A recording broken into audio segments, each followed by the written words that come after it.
ஓம் சாந்தி 24/3/2024 அவ்யக்த பாப்தாதா திருப்புதல் தேதி 13/3/1998. ஹோலி என்பதன் பொருள் சொரூபத்தில் நிலைத்திருப்பது என்றால் பாபாவிற்கு சமமாக ஆவது.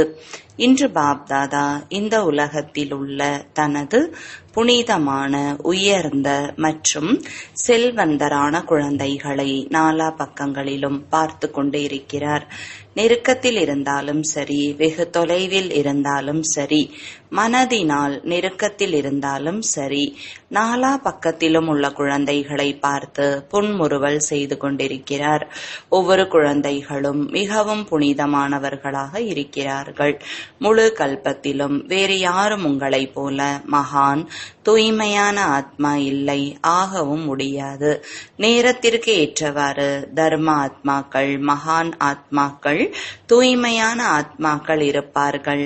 ஆனால் அவர்களின் தூய்மைக்கும் உங்களின் தூய்மைக்கும் மிகுந்த வித்தியாசம் உள்ளது. இந்த நேரத்தில் நீங்கள் தூய்மையாகிறீர்கள். தூய்மையின் பலன் மற்றும் பிராலப்தம் எதிர்காலத்தில் பல பிறவிகள் வரை உடல், மனம், பொருள், சம்பந்தம், தொடர்பு மற்றும் அதன் கூடவே ஆத்மாவும் தூய்மையாக இருக்கிறது, ஷரீரமும் தூய்மையாக இருக்கிறது. அப்படிப்பட்ட தூய்மையை ஆத்மாக்களாகிய நீங்கள் அடைகின்றீர்கள். மனம், சொல், செயல் மூன்றிலும் தூய்மையாவதன் மூலம் அப்படிப்பட்ட வெகுமதியை அடைகிறீர்கள். அதுபோல உயர்ந்த ஆத்மாக்கள் இருக்கிறீர்கள். தன்னை அப்படிப்பட்ட உயர்ந்த தூய்மையான ஆத்மாக்கள் என்று புரிந்து இருக்கிறீர்களா? இப்பொழுது ஆகிவிட்டீர்களா? அல்லது ஆகிக்கொண்டே இருக்கிறீர்களா? ஆவது எளிதாக இருக்கிறதா அல்லது சிறிது கடினமாக இருக்கிறதா? ஆனால் கல்பத்திற்கு முன்னாலும் கூட ஆகியிருக்கிறீர்கள். இப்பொழுதும் ஆகியே தீர வேண்டும். உறுதியாக இருக்கிறீர்களா அல்லது மெதுவாக செல்கிறீர்களா? அப்படி அல்ல. கனவிலும் தூய்மையற்ற தன்மை முடிந்துவிட வேண்டும். இன்று ஆகிக் கொண்டிருக்கிறோம் மற்றும் நாளை ஆகிவிடுவோம் என்று அந்த அளவு நம்பிக்கை இருக்கிறது அல்லவா?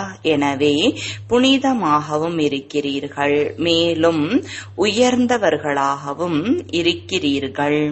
உயர்ந்ததிலும் உயர்ந்த பாபாவின் குழந்தைகளும் உயர்ந்ததிலும் உயர்ந்தவர்களாக இருக்கிறீர்கள். உயர்ந்தவர்கள் ஆகும் பொழுது பூஜைக்கு உரியவர் ஆகிறீர்கள். இன்றைய காலத்தின் உயர்ந்த ஆத்மாக்களாக இருந்தாலும் சரி, நல்ல அரசனாக இருந்தாலும் சரி, இப்பொழுது பூஜைக்கு உரியவர் இல்லை. ஜனாதிபதியாக இருந்தாலும் சரி, பிரதமராக இருந்தாலும் சரி, அவர்கள் யாரும் பூஜைக்கு உரியவராக இல்லை. பூஜைக்கு உரியவராக ஆகக்கூடிய ஆத்மாக்களாகிய உங்களுக்கு முன்னால் பூஜாரியாகி பூஜை செய்யக்கூடியவர்களாக அவர்கள் இருக்கிறார்கள்.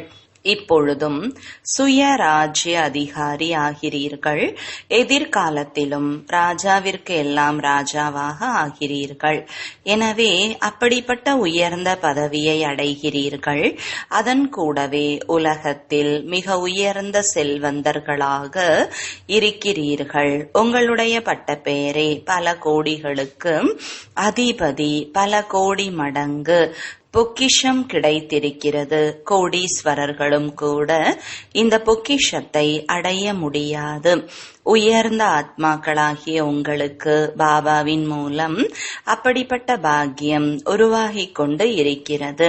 நாம் எடுத்து வைக்கும் ஒவ்வொரு அடியிலும் பல கோடி மடங்கு வருமானம் அடங்கி இருக்கிறது என்பதை அனுபவம் செய்கிறார்கள், மேலும் வர்ணனை செய்கிறார்கள்.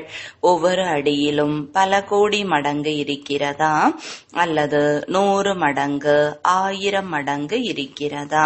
அதுபோல பெரியதிலும் பெரிய கோடீஸ்வரர்கள் இந்த அளவு வருமானத்தை சம்பாதிக்க முடியுமா?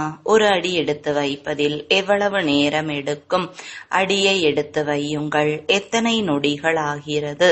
நொடி பொழுது. சரி, 2 நொடிகள் கூட ஆகட்டும். ஒருவேளை 2 நொடிகளின் பல மடங்கு. எனவே முழு நாளில் எத்தனை அடிகள் இருக்கிறது? கணக்கு எடுங்கள். அப்படிப்பட்ட ஏதாவது கோடீஸ்வரர் ஒரே நாளில் இந்த அளவு வருமானத்தை சம்பாதிப்பவர்கள் இருக்கிறார்களா? அப்படி யாராவது இருக்கிறார்களா? எனவே இந்த உலகிலேயே மிக பெரிய பணக்காரர்களாக இருக்கிறீர்கள் அல்லவா? மேலும் உங்களிடம் இருக்கும் பொக்கிஷத்தை எரிக்கவும் முடியாது, தண்ணீரில் மூழ்கடிக்கவும் முடியாது, கொள்ளையர் கொள்ளையடிக்கவும் முடியாது, அரசாங்கமும் எடுத்துக்கொள்ள முடியாது. அப்படிப்பட்ட பொக்கிஷம் புருஷோத்தம சங்கம யுகத்தில் தான் கிடைக்கிறது. எனவே தனது இப்படிப்பட்ட சுயமரியாதை நினைவில் இருக்கிறதா இல்லையா? பின்னால் அமர்ந்து இருப்பவர்கள் கைகளை அசைக்கிறார்கள். பின்னால் அமர்ந்து இருப்பவர்கள் ஓய்வாக அமர்ந்து இருக்கிறார்கள் அல்லவா? உலகிலேயே மிகுந்த செல்வந்தர்கள் மிகவும் ஓய்வாக இருக்கிறார்கள். பெரியதிலும் பெரிய பல்கலைக்கழகத்திலும் கூட அப்படிப்பட்ட பயிற்சியாளர்கள் படிப்பை படிப்பதற்காக அமர்வது இல்லை. ஆனால் நீங்கள் ஏழ்மை நிலையிலிருந்து இளவரசன் ஆகிறீர்கள். யாசிப்பவராகவும் இருக்கிறீர்கள், இளவரசனாகவும் இருக்கிறீர்கள். அனைத்தையும் தியாகம் செய்வது என்பதுதான் யாசிப்பவர் ஆவதாகும். அனைத்து பிராப்திகளை அடைவது என்பதுதான் இளவரசனாவது. தியாகம் செய்யாமல் பாக்கியம் இல்லை. தியாகத்தின் மூலம்தான் பாக்கியம் கிடைக்கிறது. உடல், மனம், பொருள், சம்பந்தம் அனைத்தையும் தியாகம் செய்வது என்றால் மாற்றம் ஏற்படுத்துவது. ஷரீரம் என்னுடையது என்பது அல்ல. மனம், பொருள், சம்பந்தம் ஒரே ஒரு வார்த்தை மாற்றம் செய்வதால் எனது என்பதற்கு பதிலாக உன்னுடையது என்பதன் வார்த்தைதான். தியாகத்தின் மூலம் பாக்கியத்தின் அதிகாரி ஆவீர்கள். எனவே பாக்கியத்திற்கு முன்னால் தியாகம் என்ன சிறிய விஷயமா அல்லது கொஞ்சம் பெரிய விஷயமா? சில நேரங்களில் பெரியதாகி விடுகிறது. உன்னுடையது என்று சொல்வது பெரிய விஷயத்தை சிறியதாக செய்வது, என்னுடையது என்று சொல்வது சிறிய விஷயத்தை பெரியதாக மாற்றுவது. என்ன நடந்தாலும் சரி, 100 இமயமலைகளை விட பெரிய பிரச்சனையாக இருந்தாலும் உங்களுடையது என்று சொன்னால் போதும். மலை கூட பஞ்சு ஆகிவிடும். கடுகு கூட அல்ல, பஞ்சு ஆகிவிடும். நொடியில் பஞ்சு பறந்து போகும். ஒரே ஒரு வார்த்தை மட்டும் மாற்றம் எளிதாக இருக்கிறது அல்லவா? மேலும் பலன்தான் ஏற்படுகிறது, நஷ்டம் ஏற்படுவது இல்லை. உங்களுடையது என்று சொன்னால் முழு சுமையும் பாபாவிற்கு கொடுத்து விட்டீர்கள். உங்களுடையது உங்களுக்கு தான் தெரியும். நீங்கள் ஒரு கருவியாக மட்டும்தான் இருக்கிறீர்கள். இதில் பலன் இருக்கிறது அல்லவா? விடுபட்டவராகவும் பரமாத்மாவிற்கு அன்பானவராகவும் ஆகிவிடுகிறீர்கள். யார் பரமாத்மாவிற்கு அன்பானவர் ஆகிவிடுகிறார்களோ அவர்கள் உலகத்திற்கு அன்பானவர் ஆகிவிடுகிறார்கள். எதிர்காலத்திற்காக மட்டுமல்ல, தற்சமயத்திலும் கூடதான். ஒரு நொடி அனுபவம் செய்யவும் செய்கிறீர்கள். செய்தும் பாருங்கள். ஏதாவது விஷயம் வருகிறது என்றால் உங்களுடையது என்று சொல்லுங்கள். உங்களுடையது என்று புரிந்து கொண்டு செய்தீர்கள் என்றால் சுமை லேசாகி விடுகிறதா இல்லையா என்பதை பாருங்கள். ஏற்றுக்கொள்வீர்கள். அனுபவம் இருக்கிறது அல்லவா? நீங்கள் அனைவரும் அனுபவம் வாய்ந்தவர்கள் அல்லவா? என்னதான் நடக்கிறது, என்னுடையது என்று சொல்லும் பழக்கம் இருக்கிறது அல்லவா? இது 63 பிறவிகளின் பழக்கம். அதனால் உன்னுடையது என்று சொல்லிவிட்டு என்னுடையது என்று சொல்லி அது என்னுடையது என்று ஏற்றுக்கொண்டால் அந்த விஷயம் 1 மணி நேரத்தில் 2 மணி நேரத்தில் ஒரு நாளில் முடிந்தும் விடுகிறது. ஆனால் யார் உன்னுடையதை என்னுடையதாக ஆக்குகிறார்களோ அதற்கான பலன் நீண்ட காலம் நீடிக்கிறது. அரை மணி நேரத்திற்கான விஷயமாக இருக்கிறது. ஆனால் வருத்தப்படும் அளவிற்கு மாற்றத்தை ஏற்படுத்துவதற்கான லட்சியத்தோடு அந்த விஷயம் அடிக்கடி நினைவில் வருகிறது. ஆகையால் பாபா அனைத்து குழந்தைகளுக்கும் சொல்கிறார், ஒருவேளை என்னுடையது என்ற வார்த்தையில் அன்பு இருக்கிறது, பழக்கம் இருக்கிறது, சம்ஸ்காரமாகவும் இருக்கிறது. என்னுடைய பாபா என்றுதான் சொல்ல வேண்டும். பழக்கத்தினால்தான் உறுதியாகிறது அல்லவா? எனவே எப்பொழுதெல்லாம் என்னுடையது என்று வருகிறதோ பாபா என்று சொல்லி முடித்து விடுங்கள். பலவிதமான ஒரே என்னுடைய பாபாவில் மூழ்கி விடுங்கள். ரஷ்யர்கள் ஒரு பொம்மையை கொண்டு வந்தார்கள் தானே? பொம்மைக்குள் பொம்மை ஒரு பொம்மையாக தெரியும். அதே போல நீங்களும் என்னுடைய பலவற்றை பாபாவிடம் மூழ்கடித்து விட்டால் அனைத்தும் முடிந்துவிடும். உங்களால் இதை செய்ய முடியுமா? நீங்கள் அதை செய்கிறீர்கள். ஆனால் சில சமயங்களில் என்னுடைய விவரங்களுக்கு செல்கிறீர்கள். இப்போது அது சில நேரங்களில் போதும் என்னுடையது, இது உங்களுடையது, இது வரிசைப்படியாக உள்ளது. நம்பர் 1 A1 கூட உள்ளன. ஆனால் இன்னும் பின்னாலும் எண்கள் உள்ளன. நீங்கள் ஹோலி கொண்டாட வந்திருக்கிறீர்கள். எனவே இந்த மந்திரத்தை நினைவு செய்யுங்கள். நான் தந்தைக்கு உரியவன், நான் அப்படியாகிவிட்டேன். தெய்வீக குடும்பத்தை சார்ந்தது, அதாவது அது செய்யப்படுகிறது. அப்படியானால் ஹோலியை இவ்வாறு கொண்டாடினீர்களா? இப்போது என்ன செய்வது? நான் இப்போது அதை எரிக்க வேண்டுமா அல்லது ஏற்கனவே எரித்திருக்க வேண்டுமா?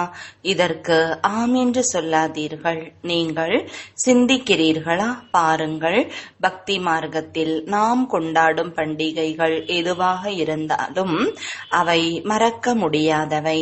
ஆனால் அவை ஏதோ ஒரு பொருளுடன் உருவாக்கப்பட்டவை. முதலில் நாம் எரிக்க வேண்டும், பிறகு கொண்டாட வேண்டும். முதலில் வற்புறுத்தி பிறகு எரிக்க வேண்டாம். முதலில் அசுத்தம், பலவீனம், தீமை ஆகியவற்றை எரித்து பின்னர் கொண்டாடுங்கள்.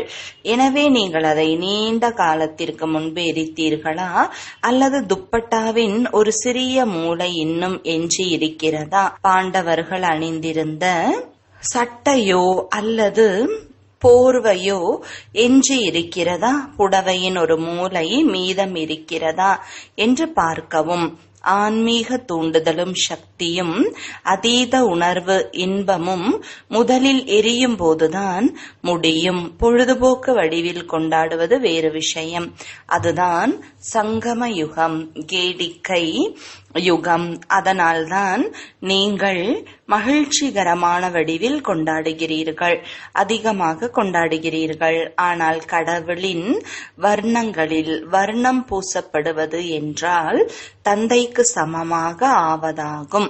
இது வண்ணமயமாகிறது. தந்தை எப்படி ஷரீரமற்றவராகவும் அவ்யக்தமாகவும் இருக்கிறாரோ அது போலவே ஷரீரமற்றவராக இருப்பதை அனுபவிப்பது அல்லது அவ்யக்த தேவதையாக இருப்பது, இதுவே நிறமாக வேண்டும். உங்கள் வேலையை செய்யுங்கள். ஆனால் வெளிப்படுத்தப்படாத தேவதையாக வேலை செய்யுங்கள். நீங்கள் விரும்பும் போதெல்லாம் உடலற்ற நிலையை அனுபவம் செய்ய வேண்டும்.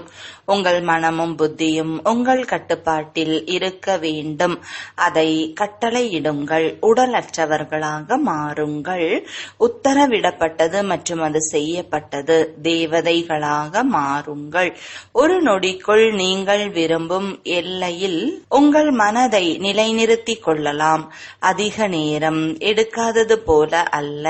5 வினாடிகள் எடுத்தது, 2 வினாடிகள் எடுத்தது. அது கட்டளைகளின் கீழ் இல்லை, அது கட்டுப்பாட்டில் இல்லை.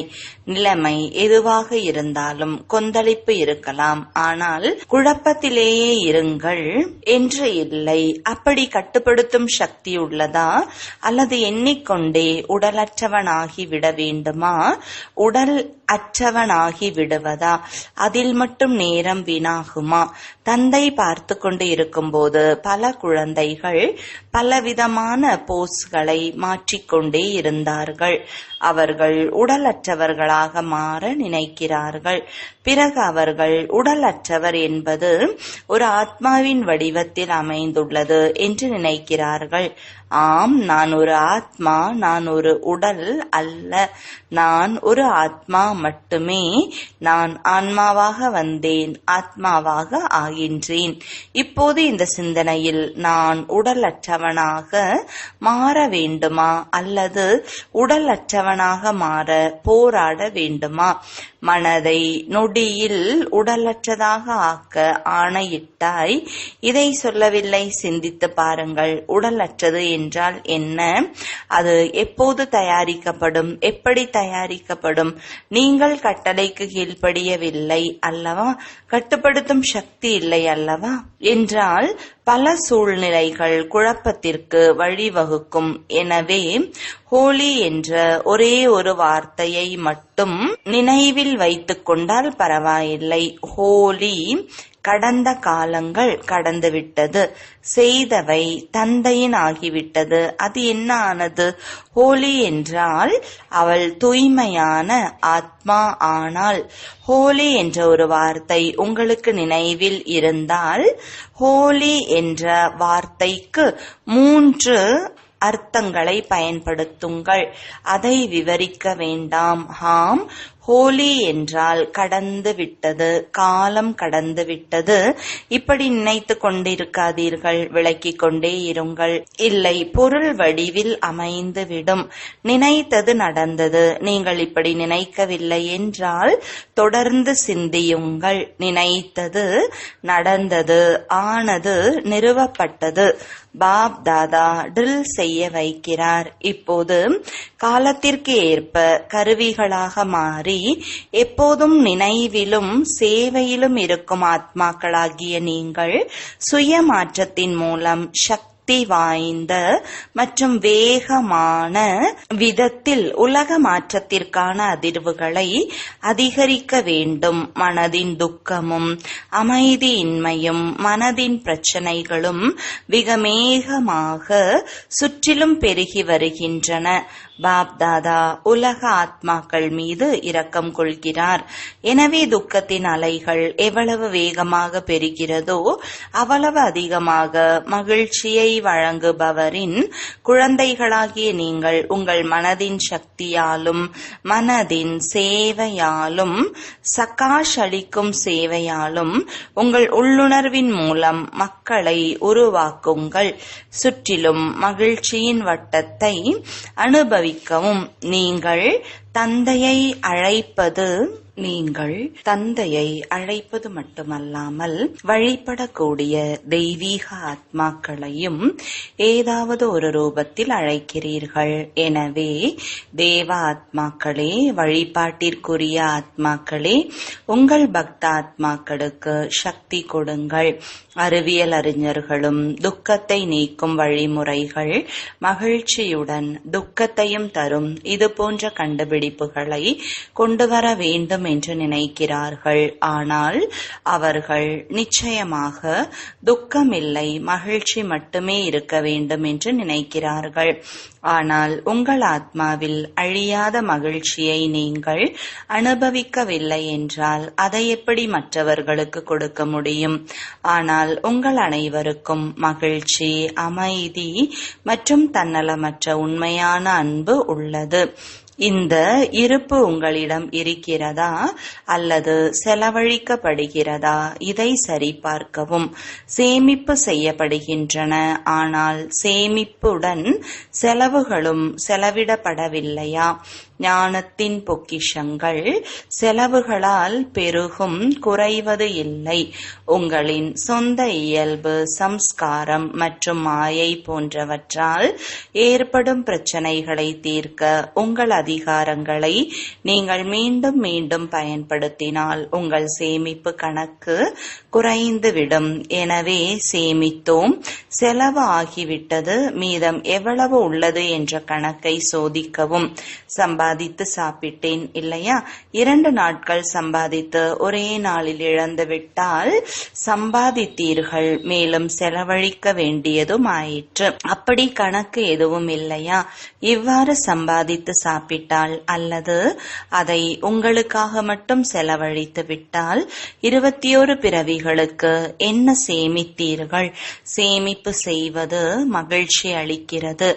ஆனால் உங்கள் செலவுகளை நீங்கள் கண்காணிக்கவில்லை என்றால் நீங்கள் சரியான நேரத்தில் ஏமாற்றப்படுவீர்கள்.